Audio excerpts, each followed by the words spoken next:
பாலஸ்தீனியர்களை பாலஸ்தீன விடுதலை அமைப்பின் கீழ் ஒன்றிணைக்க அழைப்பு. சர்வதேச சப்ளையர்களிடமிருந்து ஆயுதங்களை தேடிய கவுதி தலைவர்கள். எலான் மஸ்க் ஆலோசனையை நிராகரித்த சுனிதா வில்லியம்ஸ். ஷேக் ஹசீனாவை நாடு கடத்த இந்தியாவிற்கு 2 முறை பறந்த கடிதங்கள். 50 ஆண்டுகளுக்கு முன்னர் கனடாவில் இடம்பெற்ற கொலைக்கு தண்டனை விதிப்பு. இலங்கையிலிருந்து சொந்த நாட்டிற்கு திரும்பும் பாகிஸ்தான் கடற்படை போர்க்கப்பல். பூமியில் மோதவுள்ள விண்கள், விஞ்ஞானிகள் எச்சரிக்கை.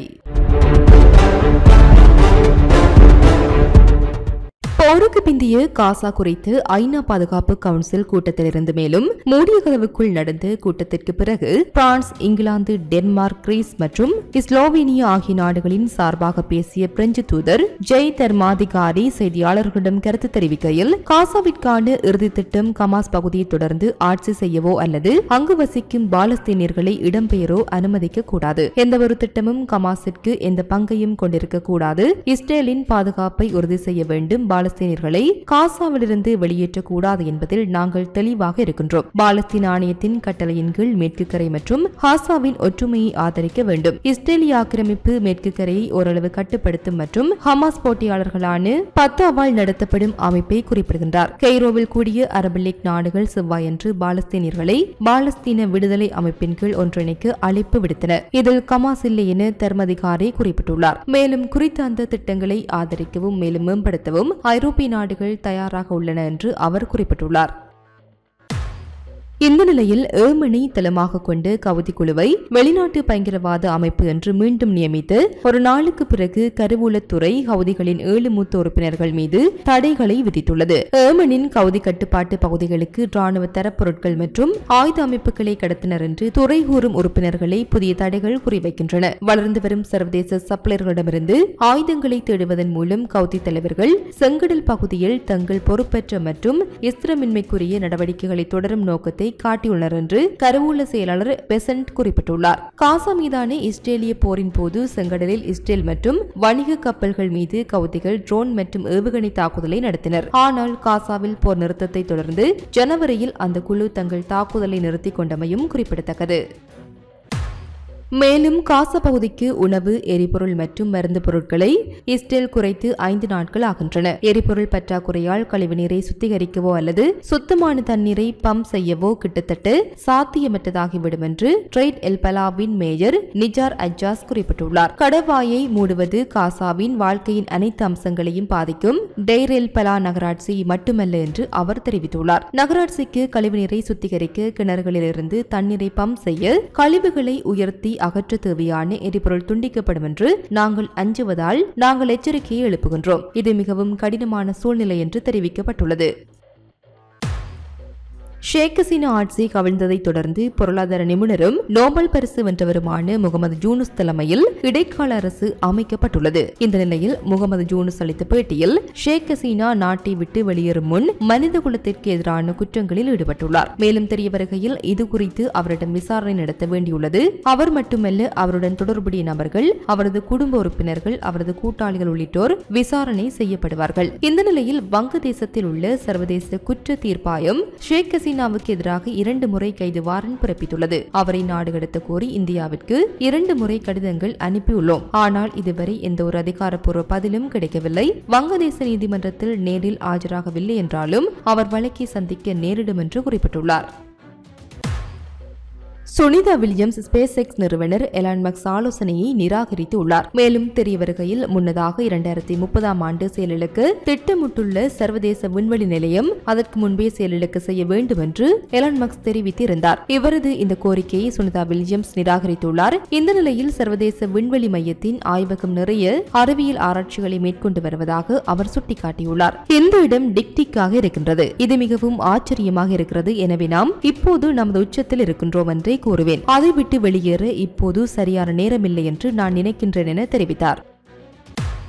கனடாவில் 50 ஆண்டுகளுக்கு முன்னர் 1976ஆம் ஆண்டு கால்கரையில் 11 வயது சிறுமியை கொன்ற நபர் ஒருவருக்கு தண்டனை விதிக்கப்பட்டுள்ளது. சம்பவம் தொடர்பில் மேலும் தெரிய வருகையில், குறித்து அல்பர்டாவை சேர்ந்த டொனால்ட் ஜேம்ஸ் எட்வர்ட்ஸ் கொலை குற்றச்சாட்டை நீதிமன்றத்தில் ஒப்புக்கொண்டார். இந்த நிலையில் 16 வயதான பாலின் புரோஷோ என்ற சிறுமி சஸ்காட்சுவானில் இருந்து 1975இல் தனது குழந்தையுடன் கால்கரைக்கு குடியேறினார். 1976 ஜனவரியில் கால்கரையில் உள்ள ஒரு உணவகத்திலிருந்து வெளியேறிய பின்னர் காணாமல் போனார். அவரது சடலம் நகரின் மேற்கு பகுதியில் கத்தியால் 9 முறை குத்தப்பட்ட நிலையில் கண்டுபிடிக்கப்பட்டது. கல்கரி போலீசார் உள்ளிட்ட தரப்பினர் இந்த பழிய கொலை வழக்கு பிரிவு மரபணு ஆய்வுகள் கண்டுபிடிக்கப்பட்டுள்ளது. மேலும் குறித்த இந்த சம்பவத்துடன் தொடர்புடைய டொனால்ட் எட்வர்ட்ஸ் கைது செய்யப்பட்டார். குற்ற செயலுக்காக நீதிமன்றம் 6.5 ஆண்டுகள் சிறை தண்டனை விதித்துள்ளது. இந்த நிலையில் ஏற்கனவே அவர் அனுபவித்த சிறை காலத்தை கணக்கில் கொண்டு 4 ஆண்டுகள் 5 மாதங்கள் 24 நாட்கள் சிறையில் இருக்க வேண்டும் என குறிப்பிட்டுள்ளது. பாகிஸ்தான் கடற்படைக்கு சொந்தமான PNS அஸ்லாட் என்ற கப்பல் உத்தியோகபூர்வ விஜயம் ஒன்றிற்காக நேற்று கொழும்பு துறைமுகத்தை வந்தடைந்தது. இந்த நிலையில் கொழும்பு துறைமுகத்தை வந்தடைந்த PNS அஸ்லாட் என்ற போர்க்கப்பல் 123 மீட்டர் நீளமும் மொத்தம் 243 நிர்வாக குழுவினரையும் கொண்டது. இந்த நிலையில் PNS அஸ்லாட் என்ற கப்பல் நாட்டில் தங்கியிருக்கும் காலத்தில் அதன் நிர்வாக குழுவினர்கள் கொழும்பில் உள்ள முக்கிய இடங்களை பார்வையிட திட்டமிட்டுள்ளனர். உத்தியோகபூர்வ விஜயத்தை முடித்த பின்னர் PNS அஸ்லாட் கப்பல் இன்று நாட்டை விட்டு புறப்பட உள்ளதாக குறிப்பிடப்பட்டுள்ளது. தென்னாப்பிரிக்க அணிக்கு எதிராக நேற்று இடம்பெற்ற 2வது அரையிறுதிப் போட்டியில் வெற்றி பெற்ற நியூசிலாந்து அணி 50 ஓட்டங்களால் வெற்றி பெற்று இறுதிப் போட்டிக்கு முன்னேறியுள்ளது. மேலும் தெரிய வருகையில் போட்டியின் நாணய சுழற்சியில் வென்று முதலில் துடுப்படுத்தாடிய நியூசிலாந்து அணி நிர்ணயிக்கப்பட்டு 50 ஓவர்கள் நிறைவில் 60 விக்கெட்டுகளை இழந்து 362 ஓட்டங்களை பெற்றுக் கொண்டது. துடுப்பாட்டத்தில் நியூசிலாந்து அணியின் ரச்சின் ரவீந்திரா 108 ஓட்டங்களையும் ஹேன் வில்லியம்சன் 102 ஓட்டங்களையும் அதிகபட்சமாக பெற்றுக் கொண்டனர். பந்துவீச்சில் தென்னாப்பிரிக்க அணியின் லுங்கி நிகிடி 3 விக்கெட்டுகளையும் காசிசோ ரபாடா 2 விக்கெட்டுகளையும் வீழ்த்தினர். மேலும் தொடர்ந்து 363 ஓட்டங்கள் என்ற வெற்றி இலக்கை நோக்கி களமிறங்கிய தென்னாப்பிரிக்க அணி 50 ஓவர்கள் நிறைவில் 9 விக்கெட்டுகளை இழந்து 312 ஓட்டங்களை பெற்று தோல்வியை தழுவியது. இந்த நிலையில் துடுப்பாட்டத்தில் தென்னாப்பிரிக்க அணியின் டேவிட் மில்லர் 100 ஓட்டங்களை அதிகபட்சமாக பெற்றுக் கொண்டார். பந்து வீச்சில் நியூசிலாந்து அணியின் மிட்செல் செட்னர் 3 விக்கெட்டுகளையும் கிளென் பிலிப்ஸ் மற்றும் மேட் ஹென்றி ஆகியோர் தலா 2 விக்கெட்டுகளை வீழ்த்தியமையும் குறிப்பிடத்தக்கது. 2024 YR4 விண்கள் பூமியை தாக்க உள்ளதாக விஞ்ஞானிகள் குறிப்பிட்டுள்ளனர். மேலும் தெரிய வருகையில் 2004ஆம் ஆண்டில் அபோபிஸ் என்ற விண்கல்லும் YR4 போலவே பூமிக்கு அருகில் வருவதாக அடையாளம் காணப்பட்டதாக விஞ்ஞானிகள் தெரிவித்துள்ளனர். இது 375 மீட்டர் அகலம் மற்றும் ஒரு பயண கப்பல் போன்ற வடிவத்தில் இருக்கும் என்று கருதப்பட்டது. பிரெஞ்சு தேசிய அறிவியல் ஆராய்ச்சி மையத்தின் பேராசிரியர் பேட்ரிக் மைக்கேல் இதுவரை கண்டுபிடிக்கப்பட்ட விண்கற்களில் இது மிகவும் ஆபத்தான விண்கல் என்று கூறினார். அதை அவதானித்த பிறகு கடந்த 2013ஆம் ஆண்டு வரை அது பூமியை தாக்காது என்பதை விஞ்ஞானிகளால் தீர்மானிக்க முடிந்தது. இவ்வளவு பெரிய விண்கள் மனிதர்கள் வசிக்கும் பகுதிகளை தாக்கியிருந்தால் அது பேரழிவை ஏற்படுத்தி இருக்கும். YR4 விண்கள் எவ்வளவு பெரியது என்பது இன்னும் தெரியவில்லை. ஆனால் சில மதிப்பீடுகள் அதன் மேன்முனை 90 மீட்டர் அகலமாக இருந்தால் அது பூமியின் வளிமண்டலத்தில் நுழையும் போது சேதங்கள் வரக்கூடும் என்று கூறுகின்றன. இத்தகைய விண்கற்களால் பூமியில் ஒரு பெரிய பள்ளத்தை உருவாக்க முடியும். அவை பூமியில் மோதக்கூடிய பகுதிக்கு அருகிலுள்ள கட்டமைப்புகள் சேதமடையும். 1 கிலோமீட்டர் சுற்றளவில் உள்ளவர்களுக்கு கடுமையான காயம் ஏற்படும் அபாயம் உள்ளது என்று லாரன்ஸ் லிவர்மோர் தேசிய ஆய்வகத்தின் பேராசிரியர் கேத்தரின் குனமோட்டோ கூறினார். இது நடந்தால் உயிரிழப்பு ஏற்படும் அபாயமும் உள்ளதாக குறிப்பிட்டுள்ளார். இது போன்ற பல செய்திகளை தெரிந்து கொள்ள நம்முடைய சமூக மீடியா யூடியூப் சேனலை சப்ஸ்கிரைப் செய்து அருகிலுள்ள பெல் பட்டனை கிளிக் செய்யுங்கள்.